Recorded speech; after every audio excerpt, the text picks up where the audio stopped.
Olá pessoal, tudo bem? Então sejam bem-vindos a um novo vídeo do canal.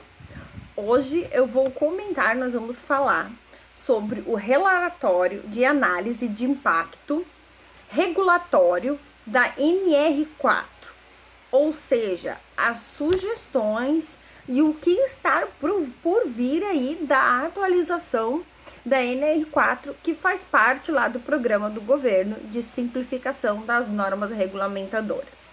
Então, o documento em si, ele tem quase 200 páginas, então eu vou resumir aqui para você e vou comentar aqui os principais tópicos e o que pode impactar mais para nós que somos do SESMIT. Então, o primeiro item que o relatório fala é de integrar novos profissionais no SESMIT. E o que seria? Acrescentar profissionais como ergonomistas, higienistas ocupacionais ou psicólogos também do trabalho, em substituição do quadro do SESMIT da empresa já existente. Ou seja, um exemplo, nós temos uma empresa que pelo quadro da NR4, que a princípio não vai ter mudanças, a empresa tem 2 técnicos de segurança do trabalho e um engenheiro.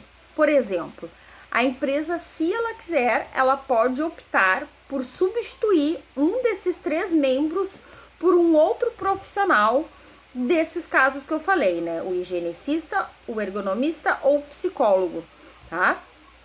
No caso de substituição, não vai somar, o SESMIT ele não vai acrescentar, é substituir mesmo um pelo outro, tá?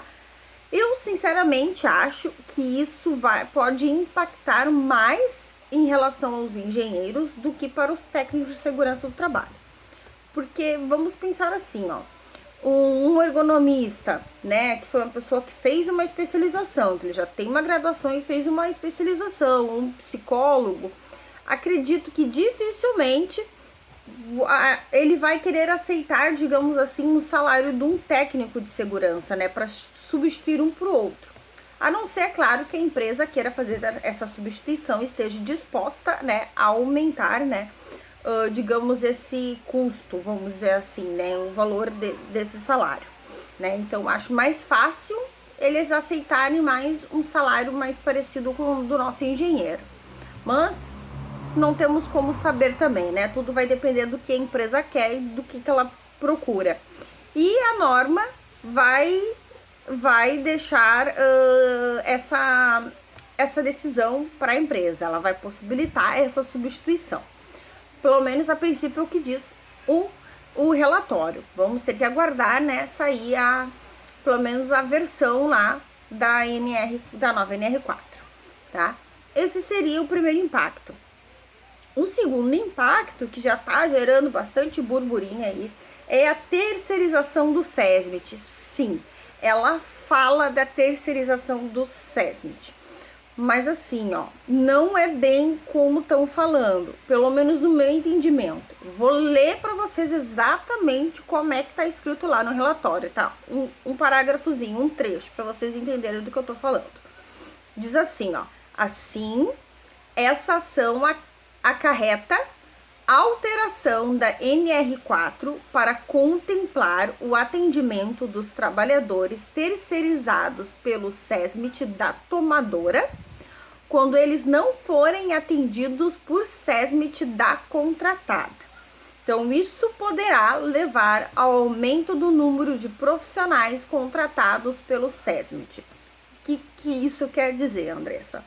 Assim, como atualmente já está prevista e está autorizada a terceirização de mão de obra, inclusive de mão de obra direta, hoje, por exemplo, uma empresa que tem 500 funcionários, tá? Ela resolve terceirizar 250, metade. Eu quero ter 50 funcionários próprios e eu vou terceirizar os outros 50. Não interessa se é mão de obra indireta ou direta, hoje pode. Então, o quadro do SESMIT ele vai ser ajustado de acordo com o número de funcionários diretos. Então, aqueles 250, tá?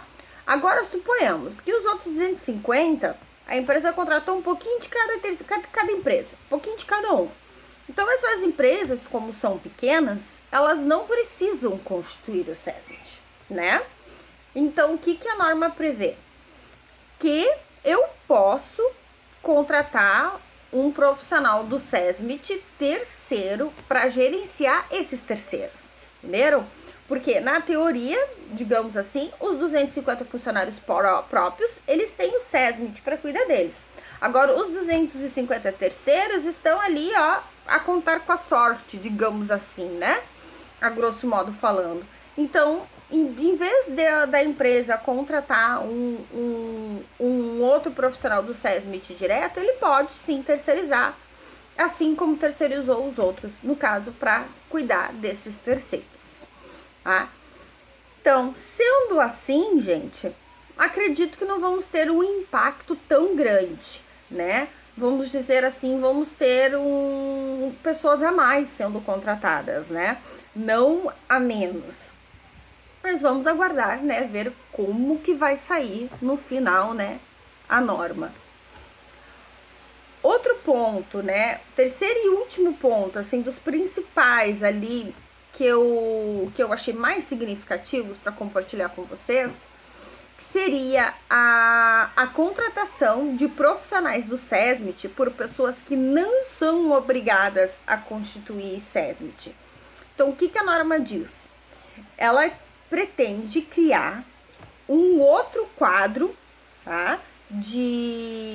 O outro quadro de dimensionamento do SESMIT, o quadro atual, pelo menos não tem nenhuma sugestão aqui de mudança, ele vai ser mantido.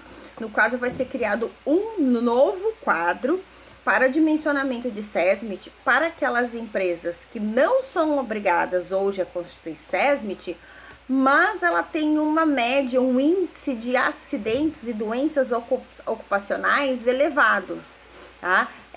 Existe uma média, digamos assim, e ela está acima dessa média. Ela tem mais acidentes e mais doenças que as outras empresas. Então, essas empresas, elas vão ter que constituir o SESMIT mesmo não obrigadas. E aí vai existir um novo quadro, tá? E que vai possibilitar também a organização, ela vai poder optar em contratar, por exemplo, um técnico de segurança em tempo integral, ou se ela preferir, um engenheiro em tempo parcial. Tá? Ela vai ter essa opção de escolher.